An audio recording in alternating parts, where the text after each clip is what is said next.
My name is Harrison and I'm a long-haul trucker. While sometimes I get routes all over the place, my most common run is Vancouver to San Francisco. It's an easy trip most of the time with very little challenge involved. I tend to prefer driving in the night because there's less traffic. Of course, driving around in the middle of nowhere during witch hour means I've seen my share of shit. UFOs, Bigfoot, the works, man. But none of that stuff has ever scared me near as bad as the people you see walking along the shoulder of the road far from civilization. I noticed my first one on my junior run down south on the number 5. It was a lady in a blue summer dress, just rolling down the side of the highway underneath the full moon.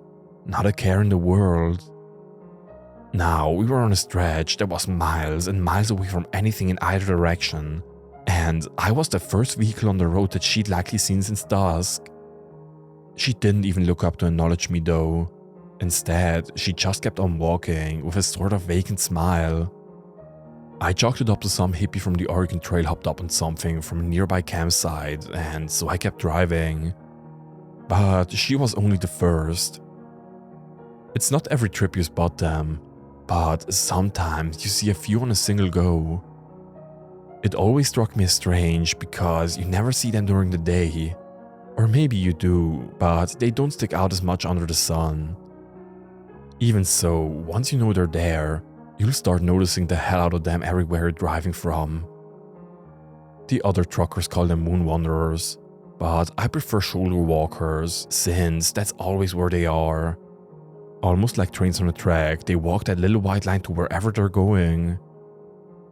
They're different shapes and sizes too. Men, women, tall, fat, ugly, pretty.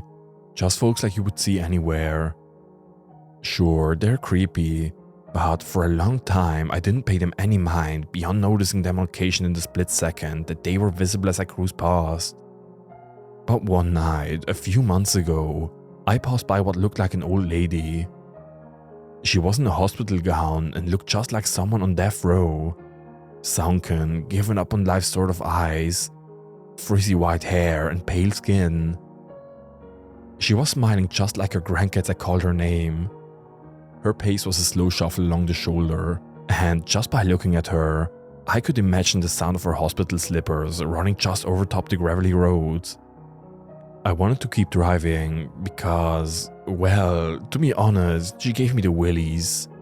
But hell, she reminded me of my own sweet grandma, God rest her soul. So I brought my rig to a slow stop, and collecting up the flashlight I keep in my glove box, stepped out of the cab.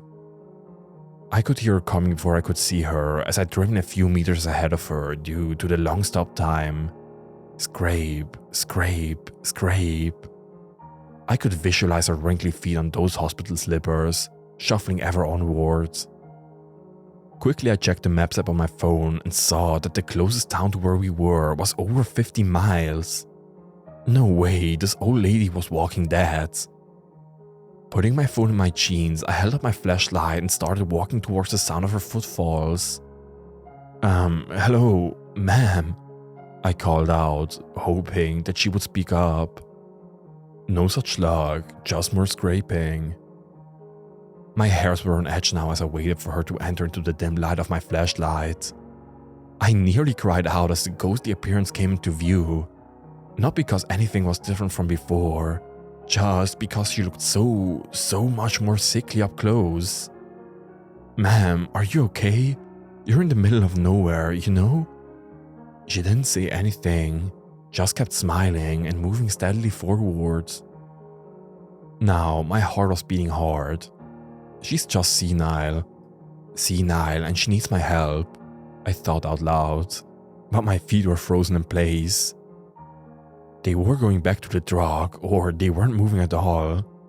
She was getting closer though, and as she reached within 10 feet or so, her wrinkled hands began to reach slowly up. Her fingers wriggled in my direction like a grandma reaching for a grandchild's face.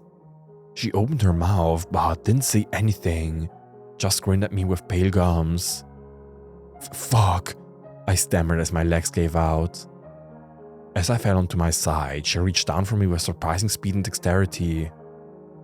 Before I knew what was going on, she had her bony fingers around my ankles and my ass was getting dragged down the roads. Desperately, I pulled back, but her grip was superhuman, and the addition of my weight didn't seem to slow her walk in the least. She stared down at me with those beady, sunken eyes, mouth agape in a smile. I kicked her with all the fight I had in me and luckily connected with her jaw. To my horror, it was like kicking solid concrete, but luckily she let go despite having no visible injury. I crawled backwards towards the middle of the road and she just kept walking down the shoulder. Her hands fell back down to her side and her mouth closed into a tight-lipped smile, but her gaze stayed locked on mine as she slowly shuffled out of my flashlight's beam. I waited as the scraping bit by bit faded from my ears, and after what ended up being a half hour of stunned silence, I worked up the nerve to get up and go back to my rig. No sign of the lady, but when I climbed into my cab and sped down the highway, it didn't take long to catch up with her. Her eyes were still stuck on me. They probably had been the whole time as she walked away. The last I saw of her as I got in the way was her thin, chapped, smirking lips. That shit fucked me up for a long time. According to some other guys I know, I'm the first to try and interact with a shoulder walker, and if God is good, I'll be the last. Since then, I've seen plenty more strolling down the highway in the pitch dark. I even saw a kid once, but there ain't no way I'm ever stopping again for them. And if you're smart, you won't neither. The really fucked up thing is that since that night, the shoulder walkers are always looking right at me when I drive past them, which they never used to do. Almost like, since that old lady saw me, they all did. I hate to think what would have happened if I didn't manage to get free, but I can rest easy knowing I've put my warning out there in public. Maybe I'll save a few folks with this story.